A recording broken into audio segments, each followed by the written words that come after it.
In this video, we're going to start to talk about another extension from regular integration that we can apply to polar integration. Really quickly down here at the bottom, I'm just going to go ahead and sketch out a quick picture. You may recall that when we were working with functions near the beginning of the semester, we talked about the fact that if I ever had a function f of x that was large and a function g of x that was small, I could easily go ahead and find the area that existed in between them on some given interval. The area in between them was pretty easy to find. Remember that we just thought about rectangles that were going to be positioned kind of in between these two. And so the height of those rectangles was determined by taking the top function and minusing the bottom. We ended up with an integral that looks something like f of x minus g of x for the height. Our dx was kind of representative of the width. And then automatically this gave me the integral that I was looking for. Well, what we want to know is, can I imagine doing the same sort of thing with polar curves? What if I wanted to find the area that existed between two polar curves? Let's take a look at what we have here. As one would likely expect, if I have a region R that's bounded with polar equations, so I have an A and a B, these are my angles, kind of like my starting and my stopping point, and I have an R equals f of theta and R equals g of theta, we'll assume that f is the positive one, g is the negative one, or sorry, f is positive, g is positive, but f is the bigger one and g is a smaller one.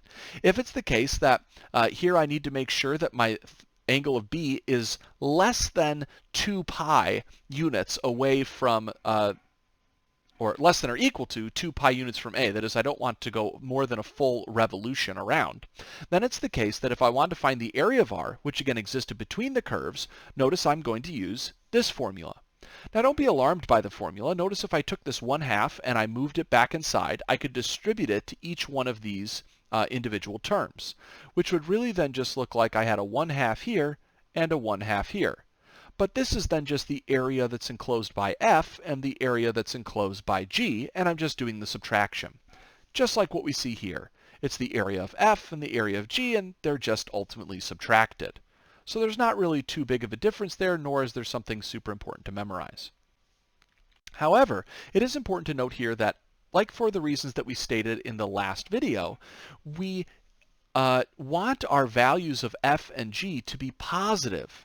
Why do we need them to be positive, or at least non-negative? Well, ultimately it's because it makes our integration process a lot easier to understand. If we're shading in the direction that we're looking for both of these functions, then we can make this actually work. So to kind of get an illustration of how this plays out, let's take a look at example number 3. In example number 3, we want to find the area that lies inside the curve that's given by 3 cosine theta, and outside the curve that's the cardioid of 1 plus cosine theta. Now I'm going to go back to this software over here, and I'm going to type in both of these. I'm going to change this to a 1 plus a cosine theta. There it is. And then I'm going to change this guy down here to just a, let's see, what was my other curve? It was a 3 cosine theta. So I would go ahead and recommend that, again, since you don't have something like this, to use your calculator to go ahead and actually try to visualize what these curves look like. Now I'm going to go back and color coordinate these on the previous page. I'll see that the circle was this 3 cosine theta, and the cardioid is the other guy. So that would mean that my blue circle is given by this, and my red cardioid is given by this.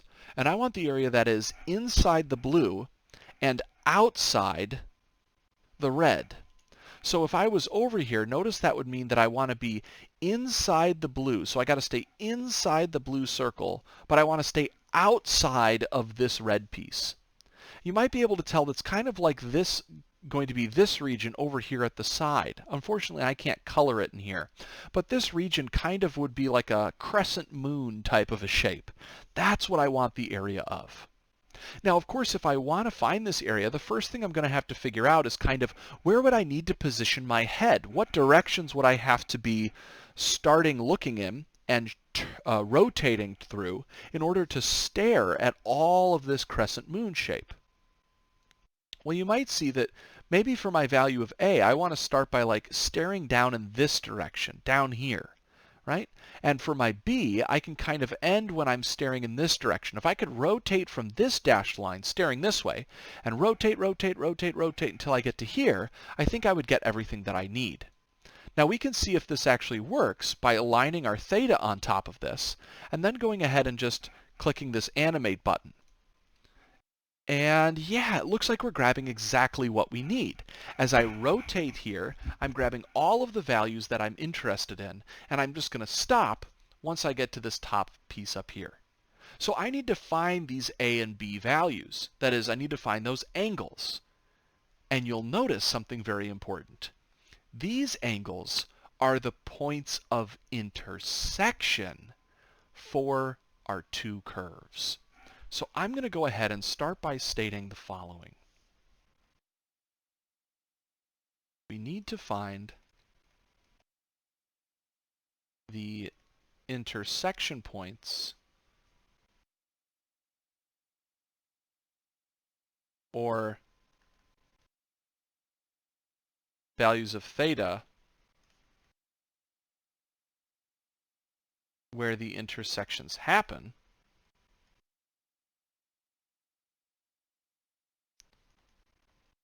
for our two functions. Well, I can find intersections just like we did again back at the start of this semester. I'm interested in when these two things are going to be equal. So I'm curious when 3 cosine theta is going to come out the same as a 1 plus cosine theta. Now if I simplify this up, let's see, this is going to be a 2 cosine theta is equal to a 1.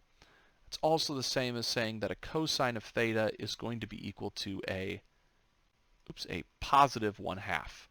Now here's the weird thing.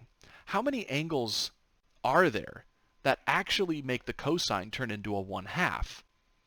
Well, technically there's infinitely many angles, right? Like if I think about where the cosine could be positive, that could actually be at any angle that lands in like one of these two spots. So really, the values of theta that I can choose are like a pi over 3, or add or subtract 2 pi k as much as you want. Add or subtract 2 pi as much as you want.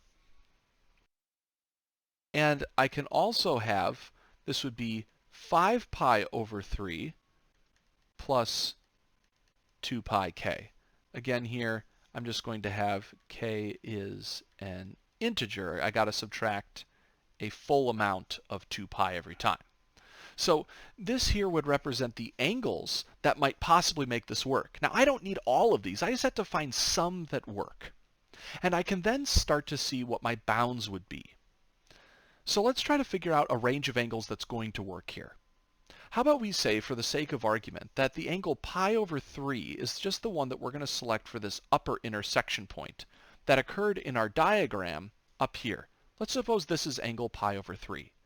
Well, what angle would I want to select here?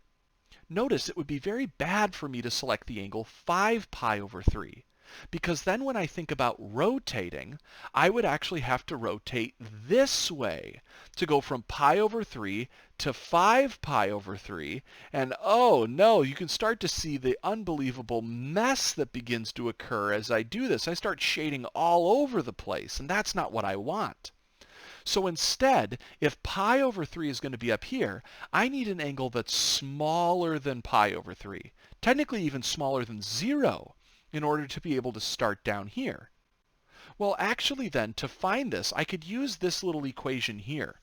Notice that off of this, if it's the fact that k is equal to -1, that is, if I took this 5 pi over 3 and I rotated backwards 2 pi, I would end up with being able to state this is a negative pi over 3. And you can double check the crunch on that. But if this is 60 degrees facing upwards, this is 60 degrees facing downwards. So while these angles are not the same angle, they do point us to the same spot on the picture. But this will allow me to use a good range of angles. So I'll say we will let A be equal to negative pi over 3 and B be equal to positive pi over 3. Again, I want to make sure this is an increasing range of angles. Okay, so now that I have this, I can go ahead and start to set up my integral. So the area of the region that I'm looking for is going to be an integral that goes from negative pi over 3 to positive pi over 3. And I'm going to ultimately have 1/2 big function squared minus 1/2 little function squared d theta.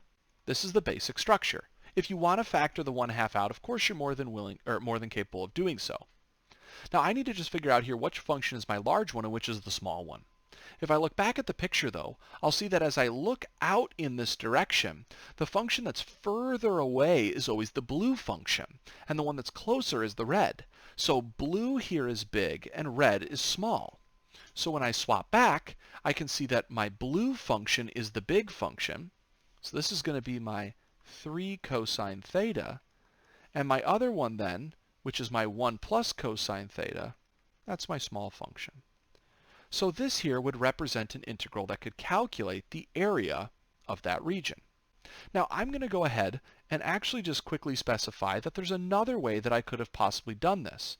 It wouldn't be by changing anything with the functions and what's bigger or smaller. That's actually going to remain fixed. However, I could possibly choose a different range of angles. And there's not only one choice for your range of angles, there actually might even be infinitely many choices. We just have to choose something that works. For example, let's suppose that I really wanted this bottom angle down here to actually be 5 pi over 3. Well, there's nothing wrong with that. I can select 5 pi over 3 as my lower bound. But then I would have to imagine that I'm going to have to increase to 2 pi, and then even further past that, probably to something like 7 pi over 3. This could be a good range of angles that would cover the same space. So I could do something like 5 pi over 3 to 7 pi over 3. I could also change up those angles. I'll just write this down here for the sake of space with a range like this, but I could also probably use this range of angles, 0 to pi over 3. Of course, if I use the range 0 to pi over 3, you can see that I'm going to have to adjust my integral in one other way. If I went from 0 to pi over 3, that's only going to cover this portion. And so then, of course, if I did that, I could just double the integral.